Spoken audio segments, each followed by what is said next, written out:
Bonjour à tous, aujourd'hui on se retrouve pour parler de l'accueil chantier ou accueil SSE. Alors l'accueil SSE, c'est un rapport qui est absolument indispensable pour les entreprises qui ont déjà ou qui cherchent à obtenir la certification MAS, donc dans le cadre des travaux publics. Donc en fait le but des rapports accueil SSE, c'est d'améliorer la sécurité, la santé et l'environnement au poste de travail dans un système de management adapté à l'entreprise. Et donc en fait le but, c'est d'accueillir un collaborateur dans l'entreprise, qui soit en CDI, en CDD, intérimaire, en lui présentant tous les risques auxquels il pourrait être amené à être exposé, évoquer les mesures de prévention associées, vérifier aussi les aptitudes, les habilitations du collaborateur et lui expliquer les risques afin de vérifier qu'il ait bien compris ces risques. En fait, tous ces rapports-là d'accueil SSE, ils doivent être tracés et archivés en entreprise pour qu'on puisse les retrouver à n'importe quel moment donné. Et du coup, ce qui est super avec Craft, c'est qu'on permet de faire des super rapports d'accueil SSE. Donc là, par exemple, imaginons qu'un de mes chefs, qui est sur la rénovation canalisation rue Lafayette à Paris, accueille un nouveau collaborateur sur le chantier qui s'appelle Arthur Enrobé. Alors du coup, Arthur, on va d'abord lui demander dans quel contexte, quel est son contexte d'accueil. Donc, est-ce que c'est lié à une évolution du poste de travail, à une embauche? Donc ici, on est sur une évolution du poste de travail. Où est-ce qu'on l'accueille? Ici, on l'a accueilli sur chantier, mais on peut l'accueillir en agence.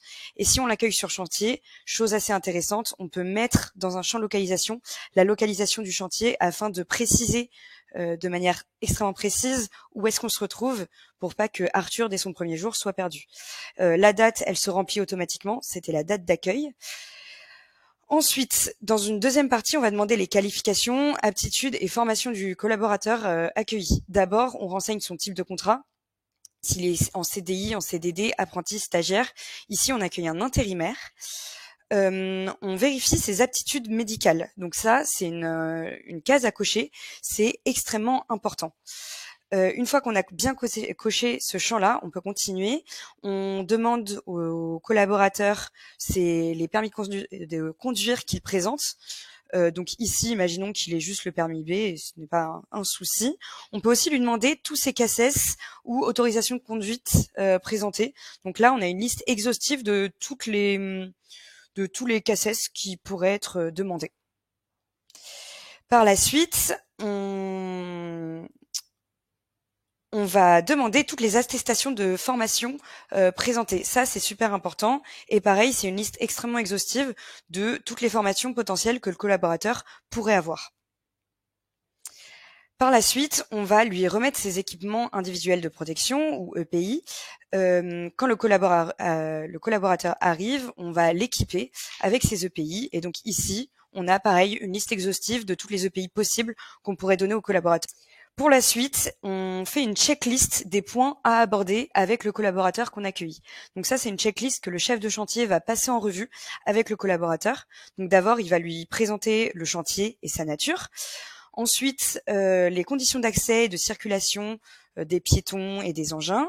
Il va lui indiquer les emplacements des cantonnements de chantier, les emplacements des zones de livraison, d'approvisionnement et de stockage.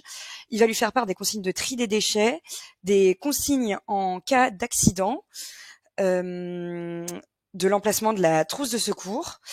Très très important, il va évoquer avec lui la conduite à tenir en cas de situation dangereuse, donc lui rappeler son devoir d'alerte, lui rappeler son droit de retrait. Ça, c'est quelque chose qui sort complètement de la réglementation MAS, qui est réglementaire, donc qui est absolument obligatoire à l'accueil de n'importe quel collaborateur sur un chantier.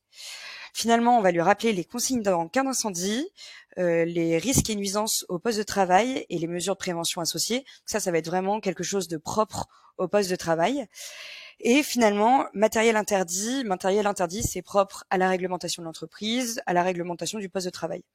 Donc voilà, donc tout ça, tous ces points abordés, ça permet au chef de chantier, quand il accueille le collaborateur, de vérifier qu'il a bien abordé tous les points réglementaires et de ne rien oublier. À la fin du rapport, on a une section finalisation de l'accueil où le collaborateur accueilli va pouvoir signer pour attester qu'il a bien reçu toutes les préventions et que tous les points à aborder ont bien été abordés auparavant.